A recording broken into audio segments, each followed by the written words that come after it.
Bonjour à tous, c'est Romain Daubry de la salle des marchés de Bourse Direct pour la semaine boursière en 2 minutes. Bien, un début d'année tonitruant sur les marchés, puisque l'indice CAC 40 progresse déjà de plus de 8% depuis le 1er janvier, et il a encore pris près de 2,5% la semaine dernière. C'est une semaine qui va démarrer doucement, puisque c'est férié aux États-Unis aujourd'hui pour Martin Luther King's Day. Ceci dit, on constate que la hausse se fait avec de l'intérêt des opérateurs qui soutiennent le marché pour l'instant. C'est une semaine aussi d'échéance sur les marchés dérivés, qui aura lieu donc vendredi prochain.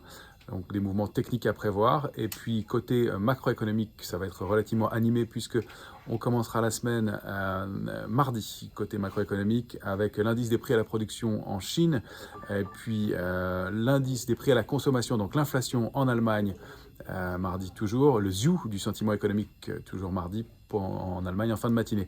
Et puis mercredi, on aura l'indice des prix à la consommation pour la zone euro. Et puis on se tournera mercredi après-midi du côté des marchés américains avec les ventes au détail, les prix à la production. Et en fin de journée à Paris, le livre beige de la Fed, donc le rapport utilisé par les membres de la Fed pour l'évolution de leur politique monétaire qui se tiendra, donc réunion de la Fed qui se tiendra dans 15 jours après la publication du livre beige toujours. Et puis jeudi, les minutes de la BCE, donc le compte-rendu de la dernière réunion de la BCE du 19 décembre.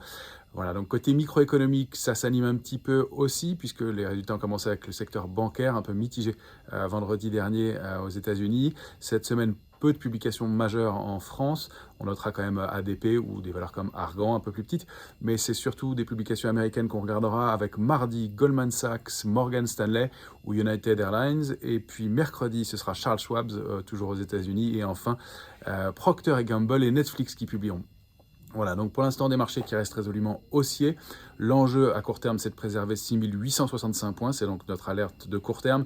Tant qu'on est au-dessus de 6997 en intraday, le biais reste haussier. Les cibles, elles se situent alors à 7130 et 7140. Ce sera la cible idéale. On a une grosse résistance à 7084 quand même à déborder. Et en cas d'extension forte, eh bien, c'est un petit peu au-delà de 7200 points qu'on pourrait aller chercher les grosses cibles, 7265 points.